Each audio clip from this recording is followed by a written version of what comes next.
Hey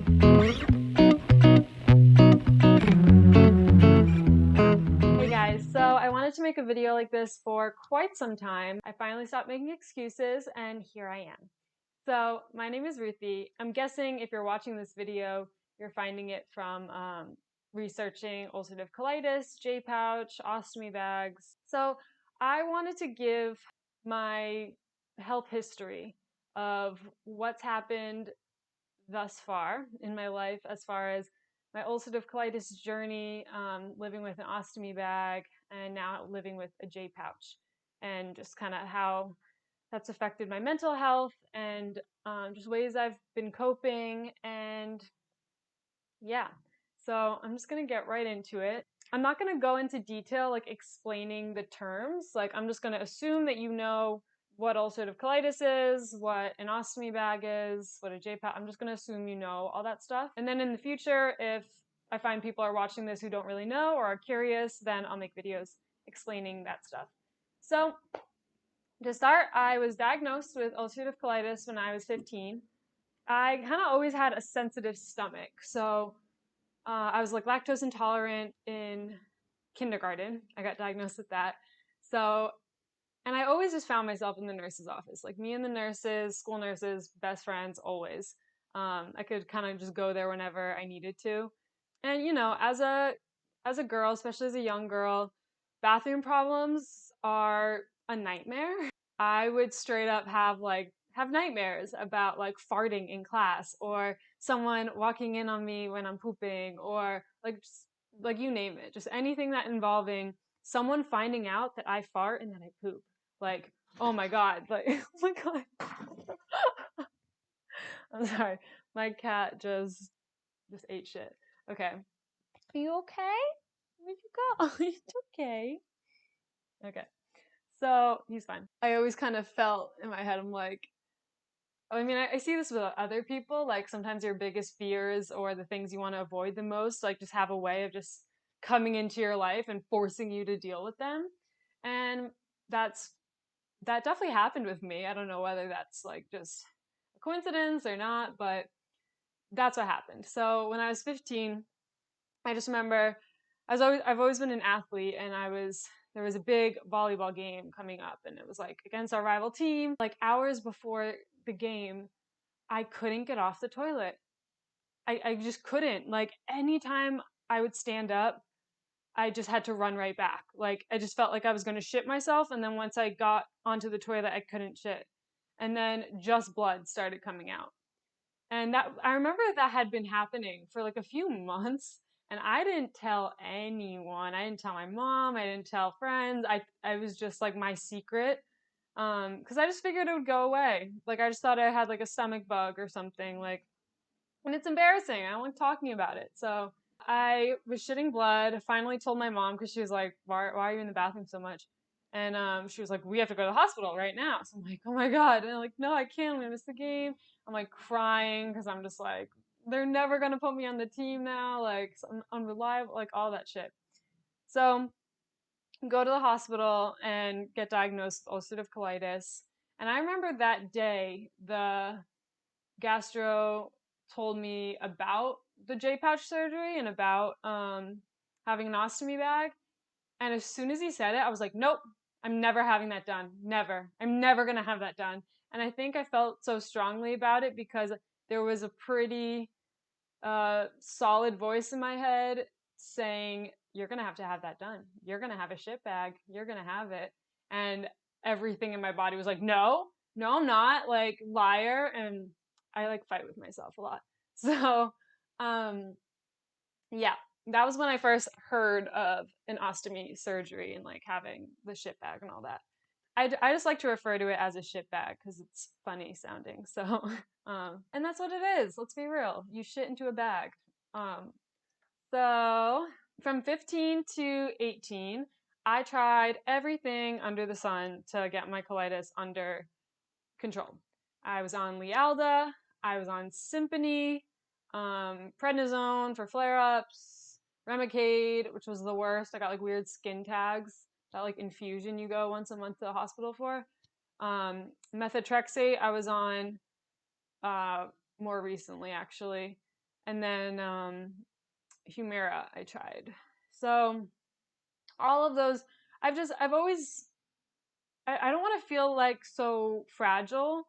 And these medications being so heavy duty and requiring so much of you, like a shot you give yourself once a week or once a month that has to be refrigerated, like travel restrictions, and or the infusion, you have to go to a hospital once a month. Like that's a lot. And to think, and I'm young, so thinking about doing that for the rest of my life, I'm like, I just don't want to do this. Like I want to do whatever I can to not be on any medications.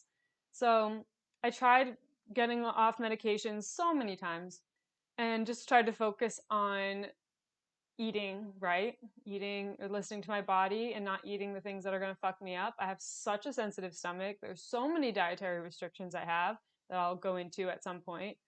I just felt like if I made it my job, like my full-time job, to focus on being healthy, then I could do it. I feel like the medications are like if I don't want to make any lifestyle changes. And I'm like, well, I think I have to accept that this is going to be my life, and I just want to make the lifestyle changes that I need to make. Um, and obviously, like the more time that goes by, the more I like question this way of thinking because it's just so fucking exhausting to always have to be thinking about or worrying that if I eat the wrong thing, I could be in the hospital tonight, you know? So that is scary to me. And like right now, I'm not on anything. Don't take any medications, but I will get into that. This is gonna be super rambly. Full warning, I ramble quite a bit, go off on tangents, but this is the way I think, and this is kind of my process. So I hope you stay with me on this uh, for as long as you can bear. So I started modeling when I was 15 as well. And I know there was a part of me that noticed the convenience of, oh, I need to be skinny for modeling and I can't eat so because this stuff makes my stomach hurt. So I just think that there was like a correlation there. And I think that maybe my subconscious accelerated the extent of my disease because of the stress and body image issues from the modeling industry. So I will go a lot more into that at some point in the future. But for now, I'm going to leave it at that. And then when I was 18, right after high school, like a month after I graduated, I moved to New York. I moved into the dorms at FIT. I was signed with this big agency, and I was just trying to live my life to the fullest. And I was. I was going out partying. I was going to castings, I was going to school, I was just doing the absolute most. And all my spare time was spent on the toilet, all of it. um, I couldn't eat much. I was basically eating just white rice. That was basically all I could tolerate. And I was wasting away. And my mom came to visit me and was just like concerned because I'm 5'11" and I was around 110 pounds at the time. It was right before midterms, the first semester. I ended up getting super sick. Couldn't leave my dorm room. Couldn't take care of myself at all. Was spending basically all of the time on the toilet. My mom came and picked me up. She took me back home and brought me to Mass General in Boston. And I ended up staying there for a month. I just remember it was like right before Halloween that I left. So I like still had all these plans. Like, no, I'm gonna go to this party for Halloween. Like, no, I'm gonna do this. And life was just like, no, you're not. You're gonna be in a hospital bed for the foreseeable future. I was in a lot of pain. I was incredibly uncomfortable. I didn't I had just no hope. Like I didn't feel like I was gonna get better. I felt like everything was downhill from that point going forward. And I wasn't that wrong, but um yeah, so I just remember I stepped onto the scale and I was 100 pounds, or I think it's a 99 pounds at 5'11". So I'll put a picture up somewhere, but I was a straight up skeleton.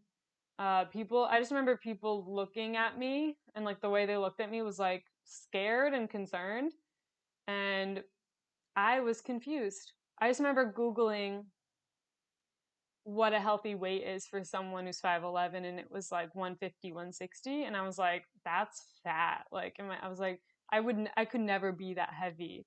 Like, my body image was so fucked up. I remember looking down at my thighs and just squeezing the edges of my thighs and being like, that's extra. Like, all of that is extra. I don't need any of that. Um, and that's what the modeling industry really did to me. Um, there's always someone skinnier than you. I was called pear-shaped when I was 15, and that stuck with me. So in my mind, my hips and my thighs were huge, and they were always going to be huge. And no matter what people said, no matter how I looked, and that's why I took a lot of pictures, or a few pictures during that time, because I was like, I know I'm skinny, but I don't see it. Like, I really don't see it. And it was so strange because I always kind of prided myself on having a strong mind and a strong like view on who I am. And this was just kind of proof that that's wrong. And I still had trouble accepting it. Um, and I know I'm not alone there. I know there's way too many young women dealing with body image issues like that. Anyway, so they told me I was going to have my colon taken out. All of this is super blurry. This happened when I was 18 years old. I'm now 24. And I was on a lot of painkillers. I was just watching a lot of TV, watching a lot of YouTube, and just hanging out with friends, family who were coming to visit, like watching videos on having an ostomy bag, because I was like, I'm gonna have to have this, so I gotta study because this is a lot of responsibility. It's like you just feel so vulnerable because like a part of your intestine is exposed to like the outside world, and it was terrifying, but I knew I had to do it. I didn't feel like there was any other way that I was gonna make it out.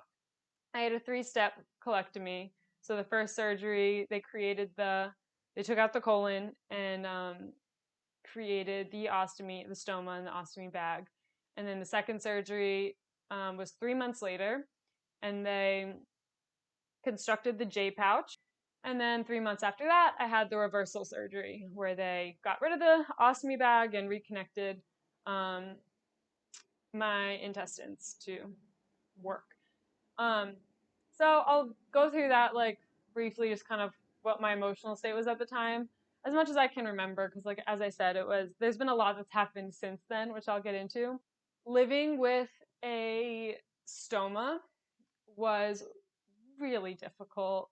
Um, at first, it was amazing. You get your life back because I was logging 9 hours a day on the toilet, and you can't hang out with people when you're on the toilet. You can't be doing work when you're on the like that's just the purest waste of time and alone time. And I didn't even realize how much of my time I was spending like that until like I went to the hospital and they made me log it. I was like, no. So I got all that time back. Like, it was really funny at first because I'm just like, I'm shitting right now. Like, I don't have to run to the toilet every 2 seconds. Like, it was such a relief on that end of things. 'Cause I just got my life back. Oh, he's so cute. Um, so yeah, but I had a lot of complications with skin issues. So like the bag would start to like leak onto my skin, or the output would start to leak onto my skin, and then since it's like not broken down, it starts to like erode at your skin, and I'd get like it just hurt. It was so painful. It was like it stung, it was bleeding, and there's all these products to like put on it to try to help it and stop it, but it was just a pain. And I woke up multiple times in the middle of the night covered in my own shit because I would inevitably eat too close to bedtime and probably get like super high or something and then just wake up and I'm just covered in shit because the bag would explode because I would be like too gassy. And a lot of times it wasn't even like there was that much shit in the bag. It was like it was gassy, so it was filling up with air. So a lot of times I remember like just opening, because I would have like the 2-part ostomy bag, so I just like open the top of it and just let the air out to like see how much is actually in there. And it would smell so fucking bad. And I just felt like the most disgusting person on the planet. So I found myself just numbing everything as much as possible. I was getting really fucked up. I was going out, like nobody knew I had an ostomy bag because that was like right when like mom jeans came into style and like the pleats at the top. So I was just wearing high-waisted jeans and like the baby crop tops and like nobody had a clue. And I was just getting as fucked up as possible. And that was what my way of dealing with it, which um, I don't recommend. I think the quicker that you can calm down about it and just look what life handed you and deal with it, the better off you are. But I definitely got a lot out of my system because those were my college years, and I was just really pissed off that I was missing that. And I wanted to party, I wanted to do all the things normal people do, so I did. I don't think if you are that age and have a ostomy bag, don't let it stop you from doing anything you want to do. And that's I don't regret what I did with my ostomy bag because it was fun and it distracted me. The 6 months flew by, and before I knew it, I didn't have an ostomy anymore. So when I had the final surgery, the recovery from that was probably the worst because of the fucking diaper rash. Like when you don't use your asshole for 6 months and then you start using it again, you don't want to know what that feels like. And if you do, I'm sorry you had to feel that. Stock up on calmoseptine. That stuff saved my life. It's like a lidocaine ointment. And get a bidet and just pray. I stayed home I didn't do anything after that surgery for months. I just stayed home and I don't even remember what I did, but it was very painful. And honestly, I still get pretty bad diaper rash just because you don't have a colon to break down everything. So I had to stop recording for a therapy appointment, and then I came back and recorded the rest of this, and none of it ended up recording. So my first experience with that, my sister just said, just do it again. It's going to happen. So this stuff is like kind of difficult to talk about. So then I took a break for the day, gathered my thoughts, and now I'm back to record the rest of this. So it gets pretty heavy. But I'm determined. I'm going to get it done. So from 2015 to 2017, for the most part, like compared to the rest of my life, I was relatively healthy. I was kind of I was healing from those initial 3 surgeries, getting used to my J pouch. I was on and off different medicines. I think I was on methotrexate for a lot of that, which I hated. It's like the lowest grade of chemo you can get, and it would always make me sick the next day. It's like a syringe you have to fill up on your own, which always like stressed me out. And it's a once a week shot in your leg, so I wasn't a fan of that. Finally got off of that, and I started Humira, and then I just decided I really didn't want to be on anything, so I really tried hard to focus on yoga and eating healthy, and to just see and try if I can live without these heavy biologics. In April of 2018, I went on my yoga teacher training in Costa Rica. I was there for a month, and no words will really ever do it justice. It was the most life-changing, most beautiful experience of my life, and I really think that everyone should do something like that. Go on some sort of retreat or just go to another country where you don't know anybody for an extended amount of time and just see what happens, because it was terrifying, but I am so, so grateful that I did that. And I try to carry that experience with me wherever I go. After I got back from Costa Rica, I came back to my apartment in Brooklyn, and in a few months later, in June of 2018, I had my first bowel obstruction or abdominal blockage, which is exactly what it sounds. Nothing passes through your system, and a lot of times it's from scar tissue from previous surgeries. I went to this hospital in Brooklyn that was close by because I was in excruciating pain, and went to the ER, and they put an NG tube in, which is like that vacuum tube they stick in your nose and you have to swallow it, and then it goes all the way down into your stomach and suctions things out of you. And it's in there for as long as it needs to be in there. That one was in there for over 24 hours, which I didn't know when they were putting it in. It was like the most uncomfortable thing. It feels like there's glass in your throat. I ended up staying there for about a week. When I had the NG tube in, they had to do a CAT scan to see what was going on. So for their precious CAT scans, they need to have their precious barium fluid contrast to go in so they can see the images more clearly. So since I couldn't swallow anything, since I had a tube in my throat, they started feeding the barium into the tube that was in my nose, and my intestines were blocked. So if you picture my intestines as just blocked up, all like this, nothing could pass through. So I don't know why they thought that putting a bunch of liquid into my tube would mean that that would pass through. Nothing else is passing through. So they feed it into it, and I just remember during that CAT scan, it was one of the most painful things, and they were giving me morphine, I was screaming, and nothing was helping. And I just had a feeling something went wrong, but it was over. Life went on. I continued to recover from that. They took out the tube, whatever, everything was fine. They sent me home from the hospital. And then I continued to live the next few months of that summer with barium in the lining of my abdomen and in my lungs. So when they were feeding the barium into my clogged intestines, a hole burst because obviously they were clogged. It acts like a kinked hose. So there's nowhere for it to go. So a hole formed in my small intestine.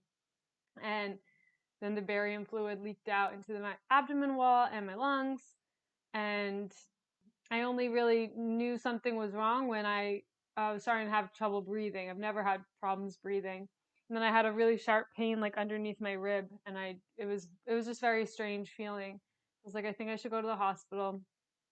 So I finally go back, and they're like, how have you been living for these past few months? Like, there's barium in your body.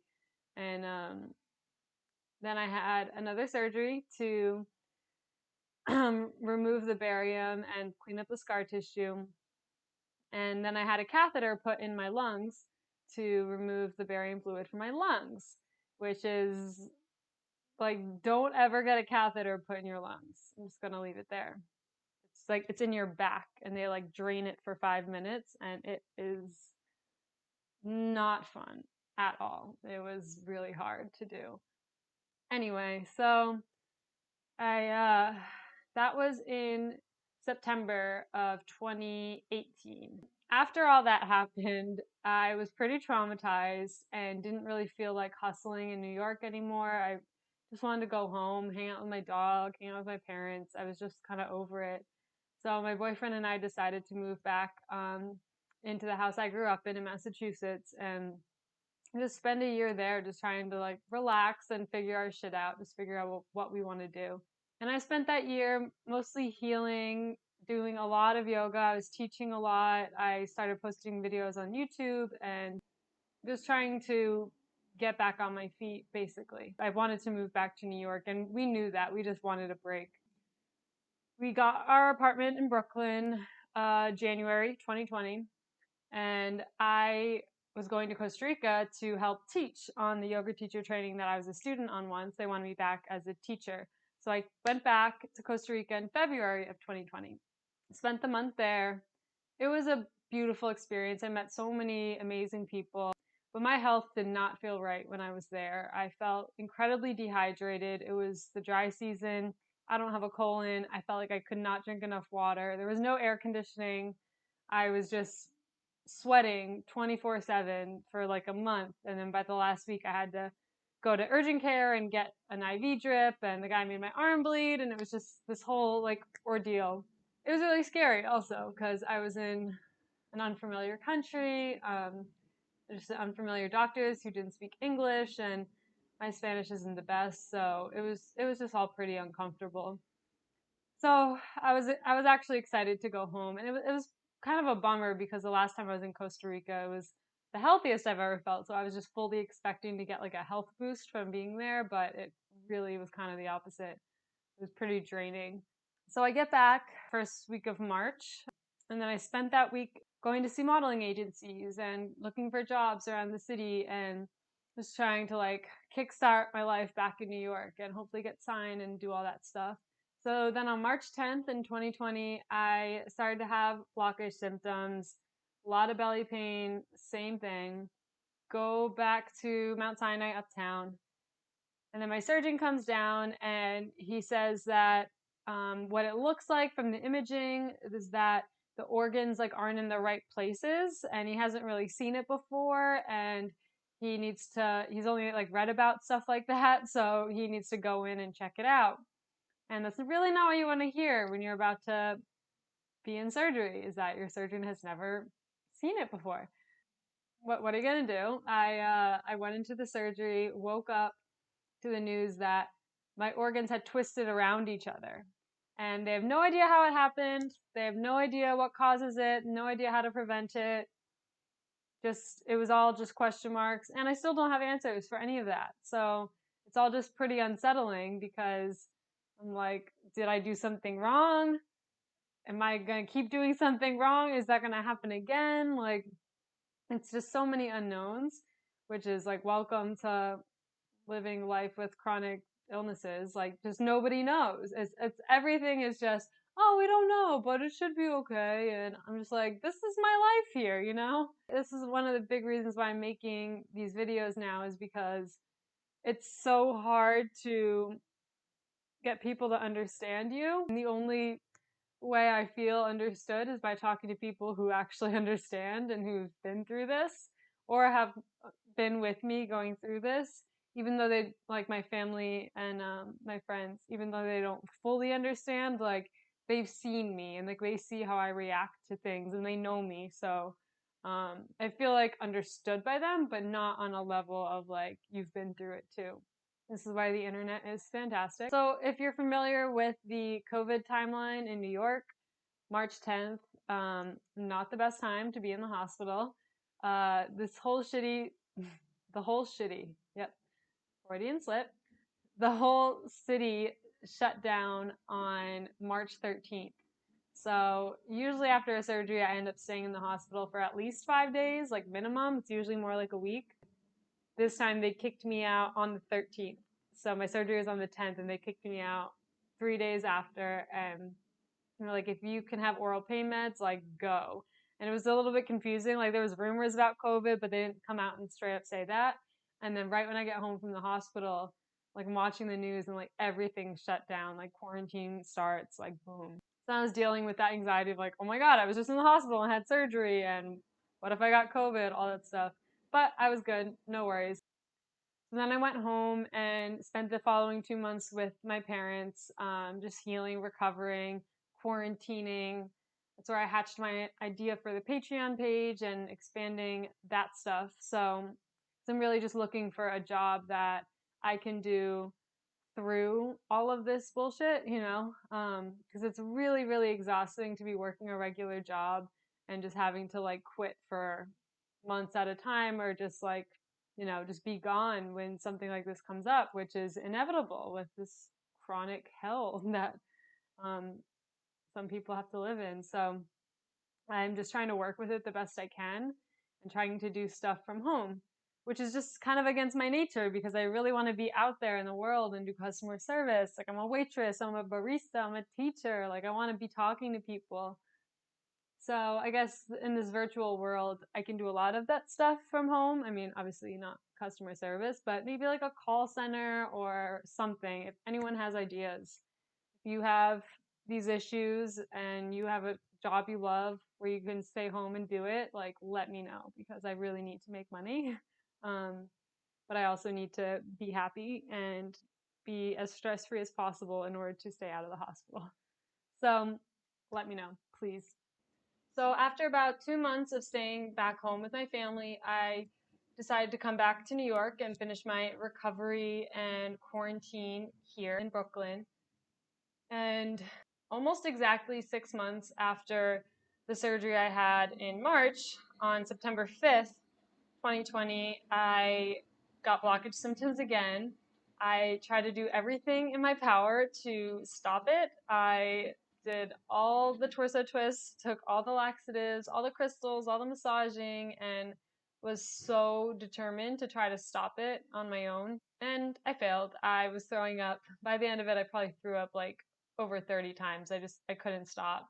And my boyfriend and his mom drove me up to the hospital around midnight-ish and was throwing up in the car, throwing up in the ER. Didn't really stop for about 6 or 7 hours.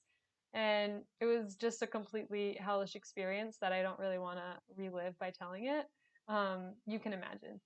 So then around 7 a.m., my surgeon came to see me and just said that things weren't looking good in the images and he couldn't really tell clearly. So he just wanted to get inside and see what was going on. And I was just like, whatever you have to do, I trust this man with my life. I have trusted him with my life multiple times at this point.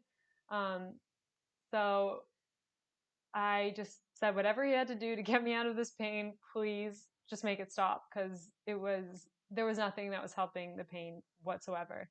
Um, so go into surgery, I wake up in the PACU and felt my belly, because there's always that chance that I'd wake up with an ostomy bag. And I felt my belly and felt this new pretty scar that I got. This long one down my belly. This is the new one. I have one about the same size along my bikini line from my first surgery. This right here is where my stoma was. This is all the laparocytes from, the laser surgeries. And the discoloration is mostly, I think, from a heating pad. I almost always have a heating pad on my stomach, but it could also be from like internal bruising. Like I have no idea what it's from. So that's just the way I am. I think it's from the heating pad though. So spent about a week in the hospital after that surgery to be like monitored and all that. I go home, start slowly introducing foods back, having broth and rice and chicken and just really gentle things that are usually okay with me, like eggs, all that stuff.